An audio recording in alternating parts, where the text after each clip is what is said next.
Assalamualaikum warahmatullahi wabarakatuh.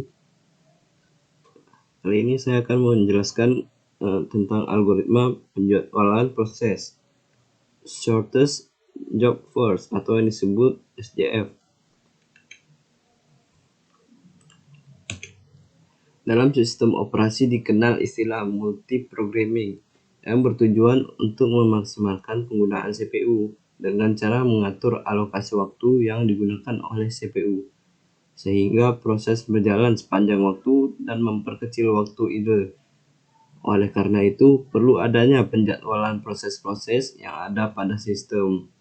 Untuk sistem yang hanya mempunyai prosesor tunggal atau uniprocessor, hanya ada satu proses yang dapat berjalan setiap waktunya. Jika ada proses lebih dari satu, maka proses yang lain harus menunggu sampai CPU bebas dan siap untuk dijadwalkan kembali. Penjadwalan berkaitan dengan permasalahan memutuskan proses mana yang akan dilaksanakan dalam suatu sistem. Proses yang belum mendapat jatah alokasi dari CPU akan mengantri di ready queue. Algoritma penjadwalan berfungsi untuk menentukan proses manakah yang ada di ready queue yang akan dieksekusi oleh CPU. Pada algoritma ini, setiap proses yang ada di ready queue akan dieksekusi berdasarkan burst time terkecil. Hal ini mengakibatkan waiting time yang pendek untuk setiap proses. Akan karena hal tersebut, maka waiting time rata-ratanya juga menjadi pendek, sehingga dapat dikatakan bahwa algoritma ini adalah algoritma yang optimal. Algoritma ini dapat terbagi menjadi dua, yaitu preemptif, yang dimana penjadwalan preemptif mempunyai arti kemampuan sistem operasi untuk memberhentikan sementara proses yang sedang berjalan untuk memberi ruang kepada proses yang prioritasnya tinggi. Jika ada proses yang sedang dieksekusi oleh CPU dan terdapat proses di ready queue dengan burst time yang lebih kecil daripada proses yang sedang dieksekusi tersebut, maka proses yang sedang dieksekusi oleh CPU akan digantikan oleh proses yang berada di ready queue tersebut.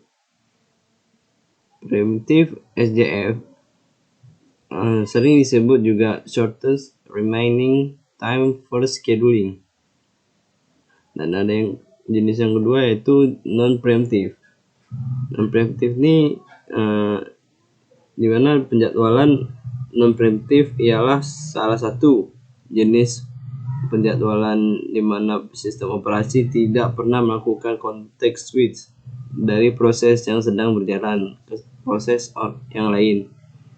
Dengan kata lain, proses yang sedang berjalan tidak bisa diinterrupt.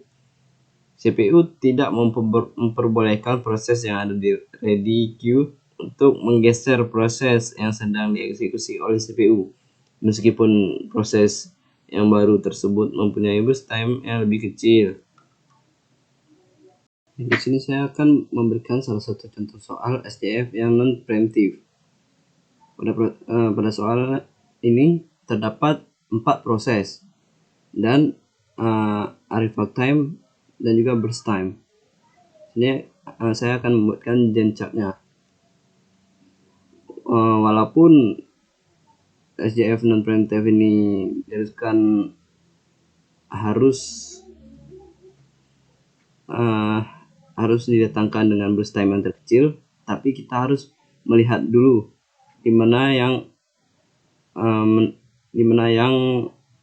datang duluan. Yaitu di sini ada proses P1 yang arrival time-nya 0. Dan berikutnya datangan arrivalnya 3, yang dimana arrival 3 ini burst time-nya 5. Dan yang ketiga, yang selanjutnya arrival time-nya 5 dan burst time-nya 2. Selanjutnya arrival time-nya 6 dan burst time-nya juga 6. Setelah ini proses 1 selesai, maka kita akan mencari proses selanjutnya dengan cara mengurutkan berstime yang telah didapatkan tadi, yaitu P2 berstime 5, P3 berstime 2, dan P4 berstime 6. Di sini kita akan menuliskan yang datang duluan, yaitu berstime 8. Di sini 8, dikarenakan ini SJF yang non preemptif, jadi kita harus mengambil dari urutan berstime yang terkecil, yaitu di mana di sini yang terkecil P3 yang berstime-nya 2. Jadi 8 ditambah dengan 2 berstime-nya sama dengan 10. Di sini kita sudah dapat yang P3-nya. Dan selanjutnya itu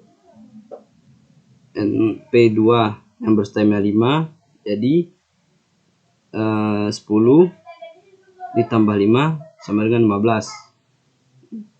Dan yang terakhir yang paling besar P4, dimana berstime-nya 6, jadi 15 ditambah 6 sama dengan 1. Oke. Selanjutnya kita akan mencarikan waiting time-nya, dimulai dari P1 itu 0, dan berikutnya P2 nilainya 10 dikurang dengan arrival time-nya 3 sama dengan 7. Berikutnya P3 nilainya 8 dan dikurang arrival time-nya 5 dan hasilnya 3 millisecond.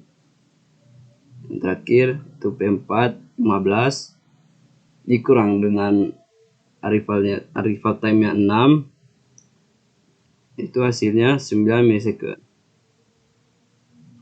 Jadi di sini kita sudah dapat semua hasilnya dari P1 sampai P4, yang dimana P1 hasilnya 0, P2 hasilnya 7, P3 hasilnya 3, dan P4 hasilnya 9.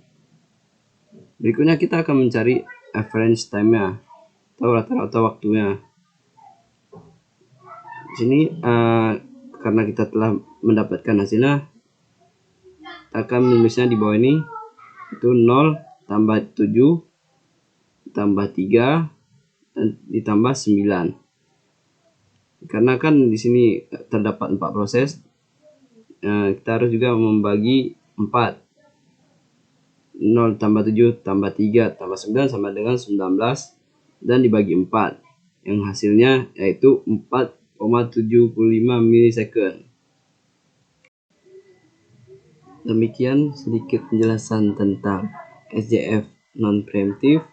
Lebih dan kurang mohon dimaafkan. Assalamualaikum warahmatullahi wabarakatuh.